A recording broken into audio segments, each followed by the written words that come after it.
dynamic draft. I'm just curious of your overall assessment of the 2019 class. That's a good question. I think this draft is.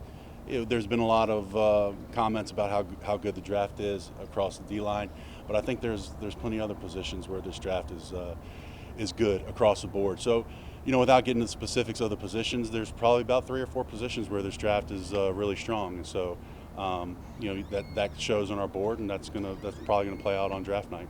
Joe, looking 3 years into your tenure here, how much of what you're doing now is you having your own style in comparison to a direct correlation of what you learned under Ozzie? Um, I've learned a lot from Ozzie, but there's only one Ozzie Newsome, and he's a Hall of Famer for a reason.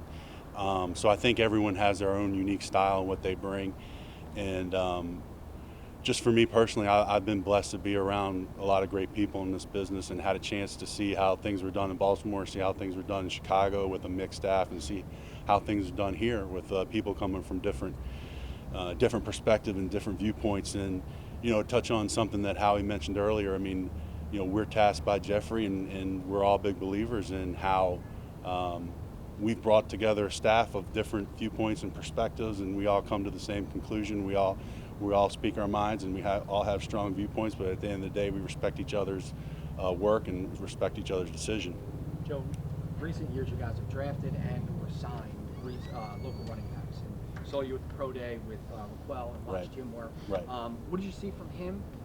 What do you think his chances are? And what was that interaction like? Because obviously Deuce working with him pretty closely. Yeah, it was a great day. Take a little field trip up north to Temple, and that's been a great program. They've done a great job the last few years, and I expect them to keep doing a great job up at Temple.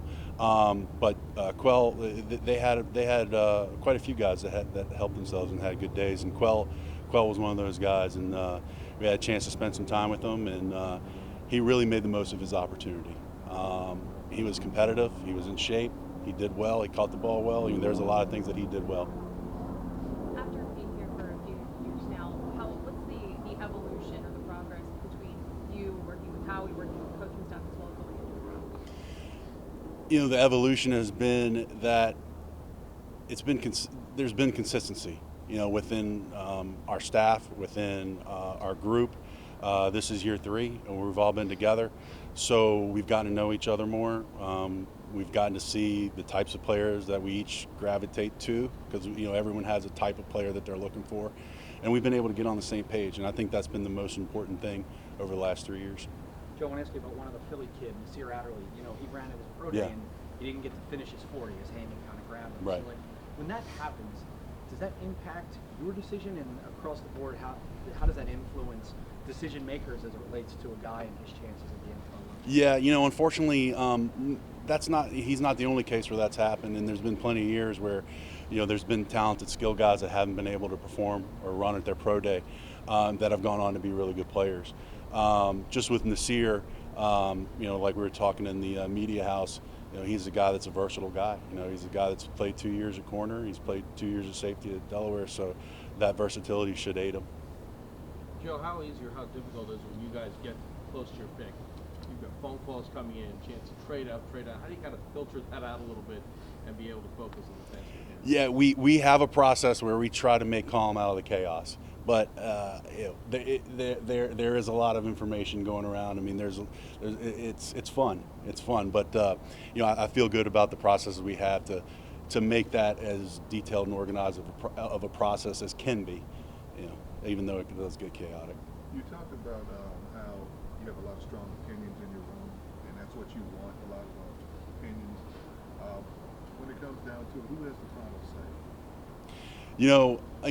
At the end of the day, Jeffrey has the most important thing to him is collaboration, and we all work together. Howie at the end of the day is tasked with making a lot of tough decisions, and so, but we all have the viewpoint. We all have the chance to speak our mind, and we all have the chance to, not all be on the same page at first, but all get on the same page at the end of the day. Joe, you guys just re-upped the guy who was a first-round draft pick in Brandon Graham, and his story to get from the early part of his days where people are like, I don't know if this is going to work out, to making one of the more iconic plays in franchise history. Can you talk a little bit about how sort of that maybe typifies the way people overreact early to, especially when a guy's a first round pick? No, that's a great question because, ideally, a first round pick or really any high draft pick, they're picked, they come on campus and they shine right away, right? I mean, that's everybody's ideal pick, and for some guys it's worked that way.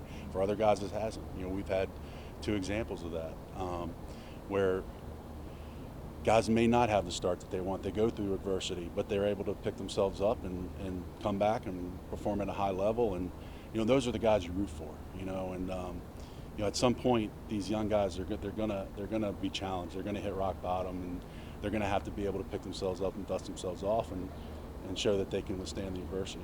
How do you view this linebacking class coming out this year? I think there's a lot of guys that can play four downs.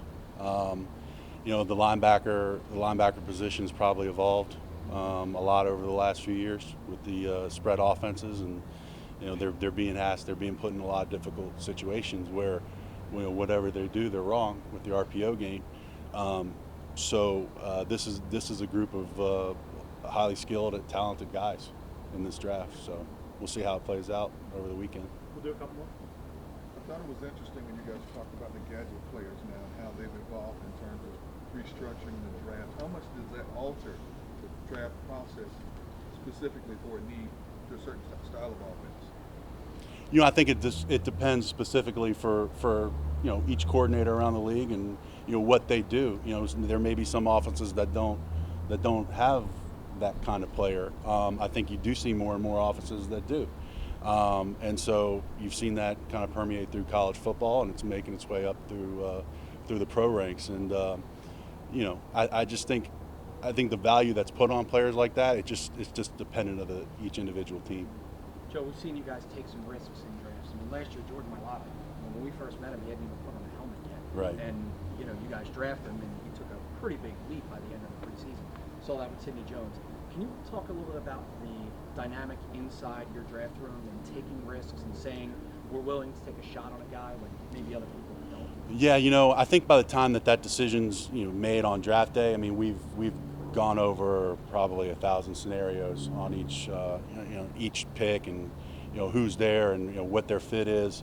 Specifically, for a guy like Jordan, we didn't necessarily feel that was a risk because our coaches did such a good job in the preparation and meeting with Jordan and spending time with Jordan, and that we knew we were going to have a good fit with him coming in. That being said, I think everyone's excited about Jordan, based on the preseason he had. But I think it's also important for people to remember that this is year 2 of football, not just professional football, but football. And so, he had a really good preseason game in week 4 of the preseason, and everyone's excited to see how he does coming back in this offseason. So, everyone's excited about Jordan.